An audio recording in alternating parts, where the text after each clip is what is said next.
Salut copii! Azi probleme.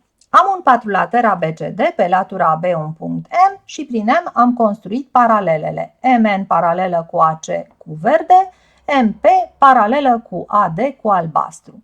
Trebuie să demonstrez că PN este paralelă cu CD. Pornesc cu primele paralele. MN paralelă cu AC rezultă atunci, pe baza teoremei lui Thales, că voi avea rapoartele BM supra MA egal cu BN supra NC.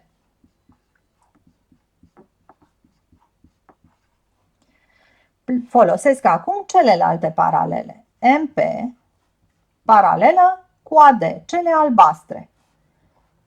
Și aplic tot teorema lui Thales. Ele mă trimit în triunghiul ADB.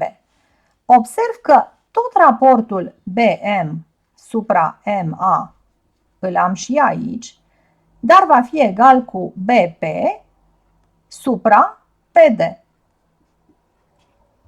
Pentru că primele rapoarte sunt identice, înseamnă că pot egala BN supra NC cu BP supra PD, ceea ce îmi spune, conform reciprocei teoremei lui Thales, că PN e paralelă cu CD.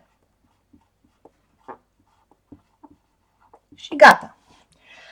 Am o a doua problemă pentru voi, tot cu un patrulater ABCD, oarecare,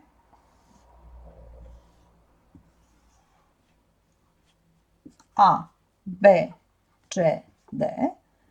Pe latura AB iau tot așa un punct M și construiesc prin M paralelă la AC, mă opresc aici, notez cu N, prin N paralelă la diagonala BD,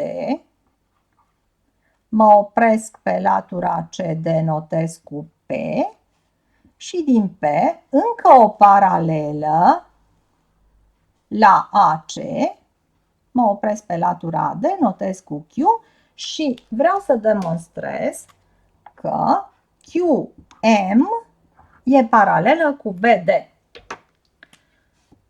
Scopul este QM paralelă cu BD. Bun. Pornesc din M. MN paralelă cu AC. Atunci teorema lui Thales îmi va spune că am BM supra MA egal cu BN supra NC. Și am ajuns în N. Din N continui cu paralelă și atunci continui și cu acest raport. NP paralelă cu BD, BD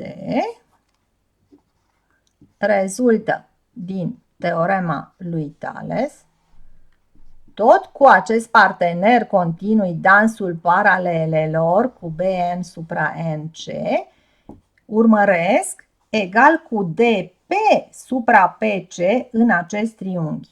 DP supra PC. Am ajuns în P. Din P am paralela PQ, paralelă cu AC, tot teorema lui Thales o continui acum cu acest partener, scriu DP supra PC, va fi egal cu DQ supra QA.